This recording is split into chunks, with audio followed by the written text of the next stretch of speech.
मैं उनका नंबर नहीं दे सकता। ठीक है, मैं अपना नंबर आपको देती हूँ, ये आप उनको देना प्लीज और मुझे कॉल करने को बोल देना। ओके। फिर मैनेजर सुनील को कॉल करता है। सर, आपके लिए किसी सोना का कॉल आया था। वो आपको ढूंढ रही थी। क्या? तुमने सोना कहा? सोना का फोन आया था? क्या कहा उसने? अपना नंबर दिया है और बोला है कि आप उनसे बात करें। ठीक है, मैं उसे कॉल करता हूँ। पता नहीं सुनील को मेरे कॉल के बारे में बोला गया है या नहीं। तभी फोन बजता है। ये किसका नंबर है?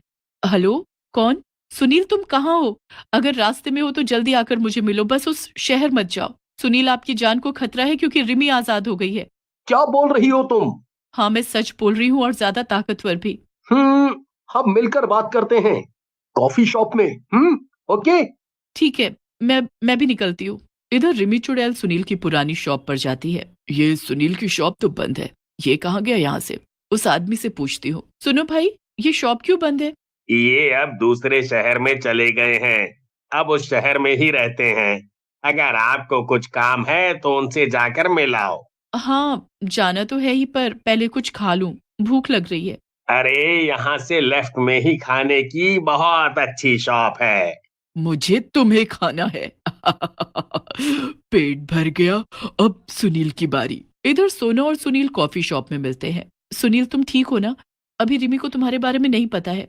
पर वो जल्दी ही पता कर लेगी। वो बदला लेने जरूर आएगी, इससे पहले कि वो मुझे मार दे। मुझे तुम्हें कुछ कहना है। आई आई लव यू सोना। मैं मैं ये कब से कहना चाहता था। अब रिमी मुझे भी मार देगी तो कोई बात नहीं। ये तो सच है कि वो तुम्हें मार देगी और मुझे भी, क्योंकि उसकी ताकतें बढ़ गई हैं। पर हमारे पास एक रास्ता है जिससे हम उसे कमजोर कर सकते हैं और शायद मार भी सकते हैं।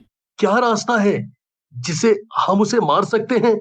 मैं जरूर कोशिश करना चाहूंगा, अपने लिए ही नहीं, उन लोगों के लिए भी जो उसका शिकार बन रहे होंगे। इन सबसे छुटकारा पाने का एक तरीका है। तुम उसके पति थे। अगर तुम किसी और चुड़ैल से शादी करते हो तो उस चुड़ैल की ताकत रिमी की ताकत से ज्यादा बढ़ जाएगी, क्योंकि वो चुड़ैल तुम्हारे खून से अपार शक्तियां प्राप्त करेगी। तो अगर मुझे मरना ही है तो सोना, मैं तुमसे ही शादी करना चाहता हूँ।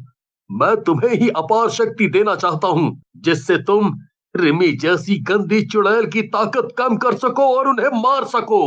नहीं सुनील, मैं तुम्हें मारूंगी नहीं, पर हमें सबसे पहले शादी करनी होगी।